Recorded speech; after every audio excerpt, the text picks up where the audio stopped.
NIOS 10th Social Science book 2 chapter 17 शीर्षक भारत एक कल्याणकारी राज्य। आइए सबसे पहले समझते हैं कि इस पाठ में हमें किन तथ्यों की जानकारी मिलेगी। 1. हम कल्याणकारी राज्य के अर्थ का विश्लेषण कर सकेंगे और यह समझ सकेंगे कि कैसे भारत एक कल्याणकारी राज्य है। 2. भारत के संविधान में राज्य के नीति निर्देशक तत्वों के समावेश के कारकों की पहचान कर पाएंगे।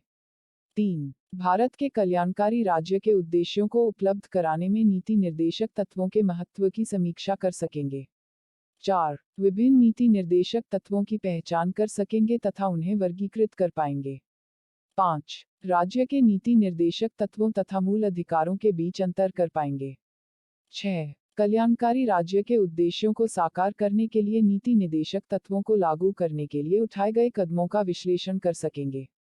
प्रश्न 1. कल्याणकारी राज्य से आप क्या समझते हैं?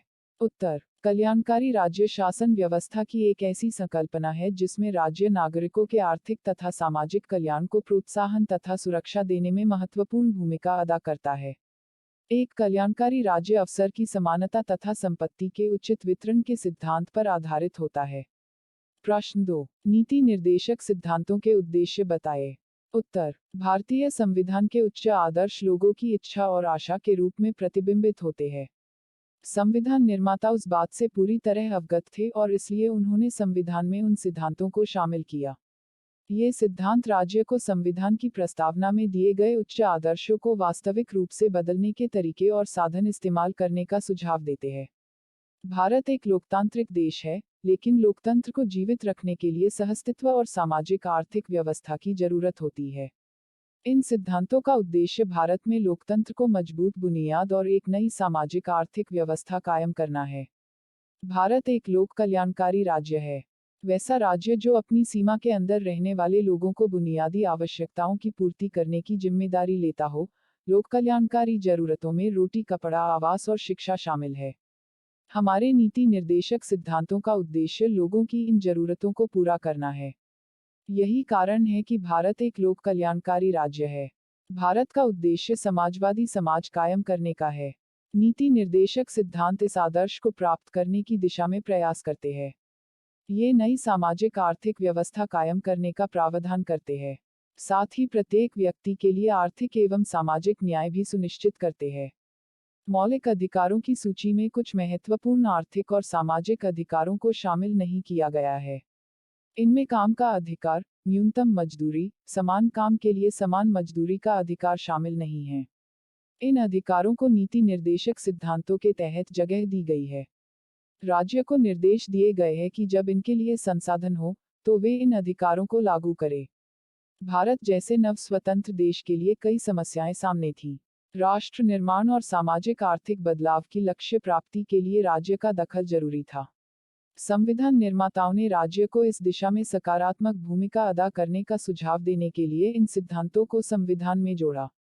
राज्य से कहा गया है कि उसके लिए यह आवश्यक नीति तय करे और जरूरत के अनुसार कानून बनाए। इन नीति निर्देशक सिद्धांतों को लागू करने का मुख्य उद्देश्य विधायिका और कार्यपालिका के समक्ष उपलब्धियों का मानक स्थापित करना है। यही कारण है कि संविधान ने इन्हें देश के शासन चलाने के लिए मौलिक सिद्धांत घोषित किया है।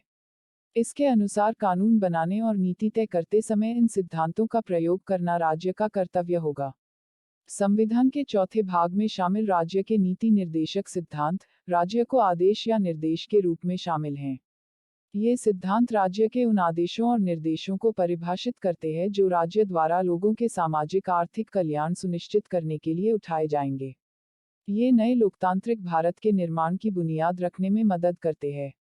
ये भारत के लोगों की न्यूनतम आशा एवं अपेक्षा का प्रतिनिधित्व भी करते हैं। इनका उद्देश्य एक समय सीमा के भीतर लोक कल्याणकारी राज्य के लक्ष्यों को प्राप्त करना है, ताकि लोग बेहतर जीवन व्यतीत कर सके। इन सिद्धांतों का उद्देश्य भारत में सामाजिक एवं आर्थिक लोकतंत्र स्थापित करना भी है।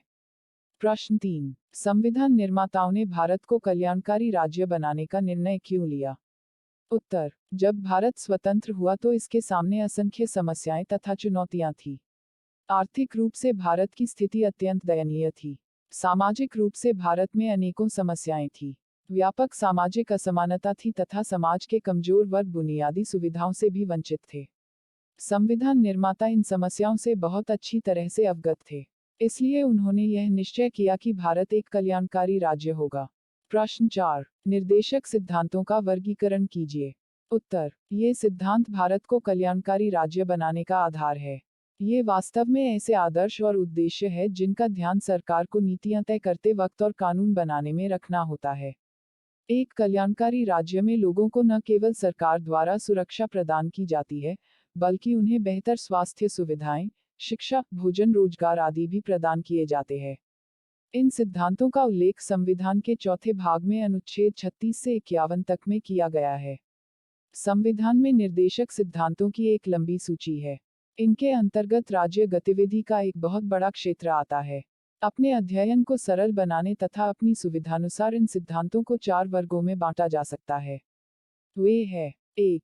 सामाजिक तथा आर्थिक सिद्धांत। 2. गांधीवादी सिद्धांत। 3. अंतरराष्ट्रीय सिद्धांत। 4. विविध सिद्धांत।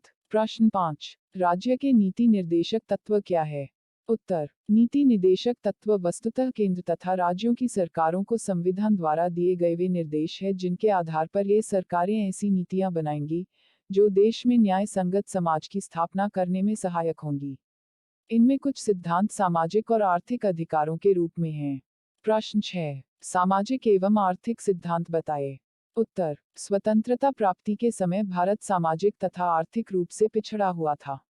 इन समस्याओं का समाधान करने के लिए भारतीय संविधान के निर्माताओं ने कुछ निर्देशक सिद्धांतों का प्रावधान किया।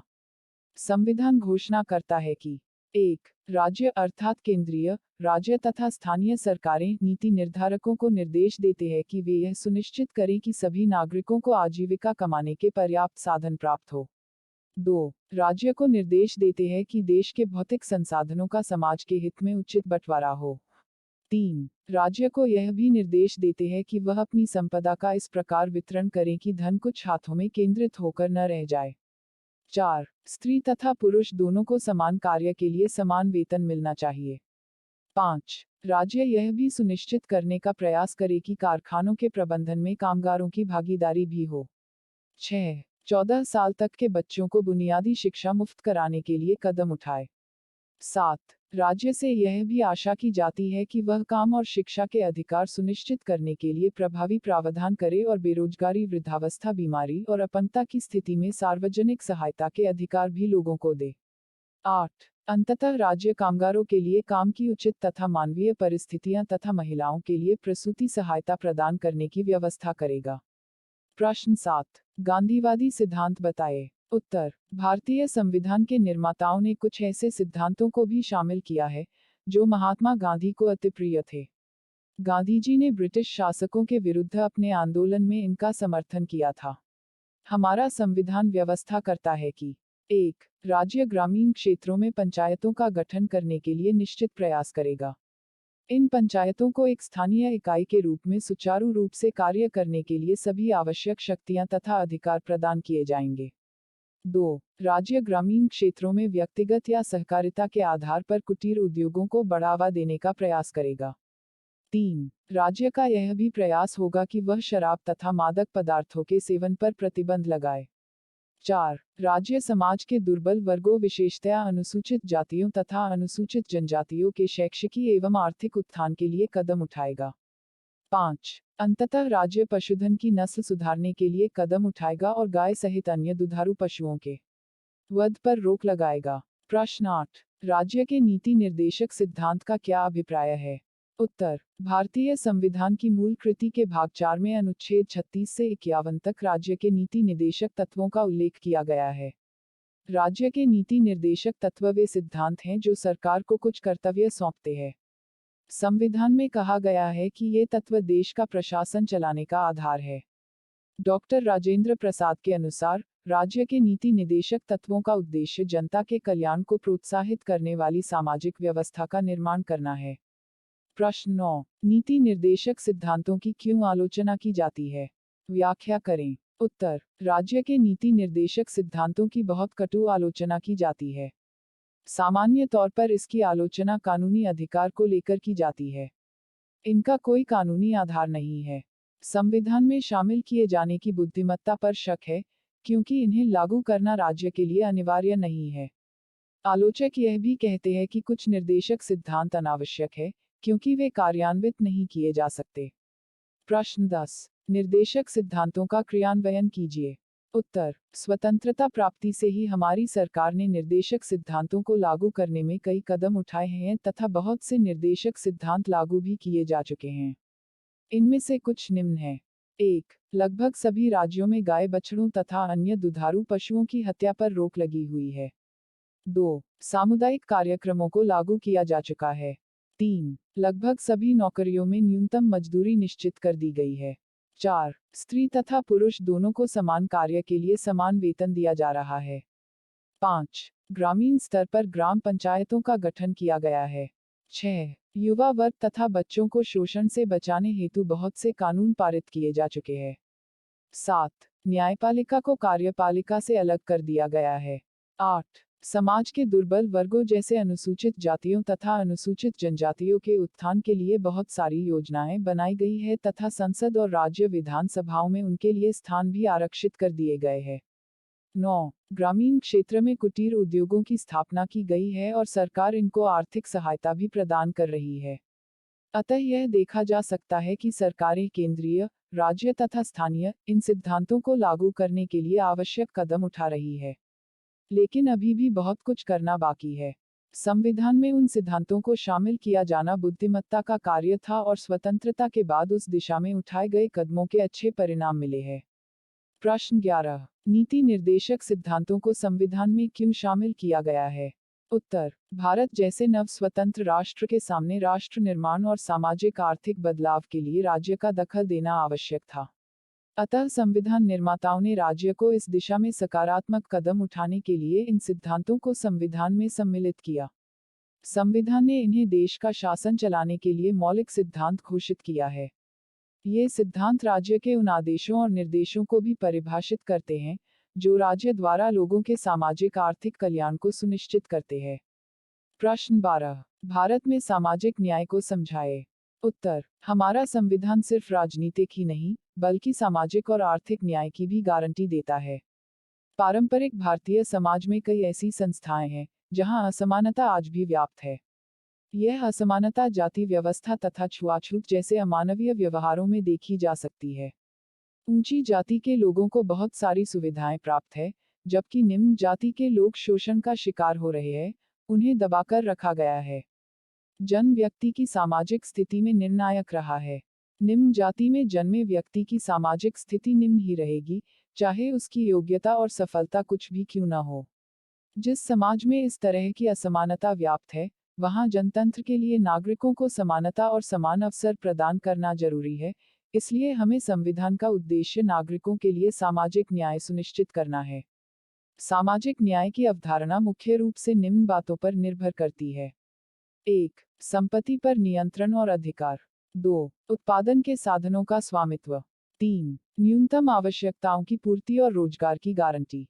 4. प्रगति और विकास के लिए समान अवसर। 5. काम और सेवाओं के लिए उचित मजदूरी।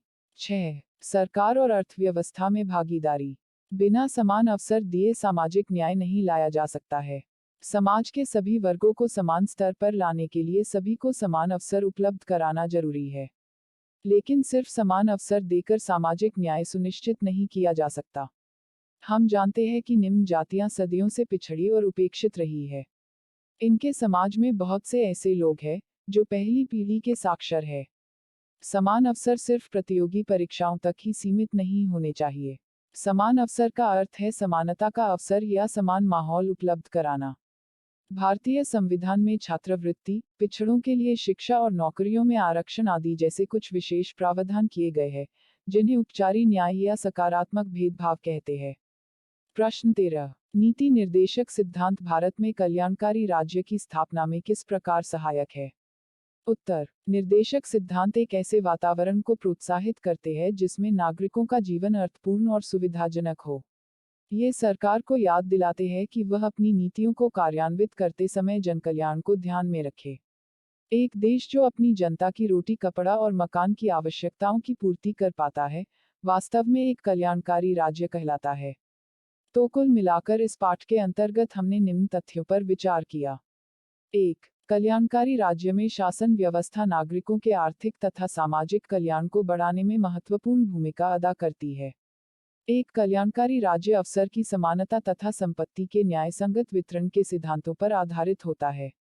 यह वैसे लोगों के प्रति सार्वजनिक उत्तरदायित्व का भी निर्वाह करता है, जो स्वयं अच्छे जीवन यापन के लिए आवश्यक न्यूनतम व्यवस्था नहीं कर सकते। भारत के संविधान में राज्य के नीति निदेशक तत्वों को लोगों की सामाजिक आर्थिक उन्नति के लिए शामिल किया गया है। राज्य के नीति निदेशक तत्वों को न्यायालय द्वारा लागू नहीं कराया जा सकता। 2. ये सिद्धांत देश के शासन के लिए मूलभूत माने गए हैं। यह केंद्रीय तथा राज्य सरकारों का कर्तव्य है कि वे देश में एक न्यायसंगत समाज की स्थापना के लिए कानूनों का निर्माण करते समय इन सिद्धांतों को ध्यान में रखें। राज्य के नीति निदेशक तत्वों को निम्न वर्गों में विभाजित किया जा सकता है। 1. सामाजिक और आर्थिक समानता को बढ़ावा देने वाले सिद्धांत। 2. गांधीवादी विचारधारा से संबंधित सिद्धांत। 3. अंतर्राष्ट्रीय शांति तथा सुरक्षा से संबंधित सिद्धांत। और 4. विविध सिद्धांत। 3. निर्देशक सिद्धांत मौलिक अधिकारों से भिन्न है परंतु दोनों एक दूसरे के पूरक है। 4. केंद्रीय तथा राज्य सरकारों द्वारा इन निर्देशक सिद्धांतों को लागू किया जा रहा है, परंतु अभी कल्याणकारी राज्य के लक्ष्य की प्राप्ति के लिए बहुत कुछ करना बाकी है। प्रस्तुति समापन। आपका धन्यवाद। Disclaimer. This notes has been made after a lot of research, yet the accuracy of the answers may vary. The author assumes no responsibility or liability for any errors or omissions in the content of this notes.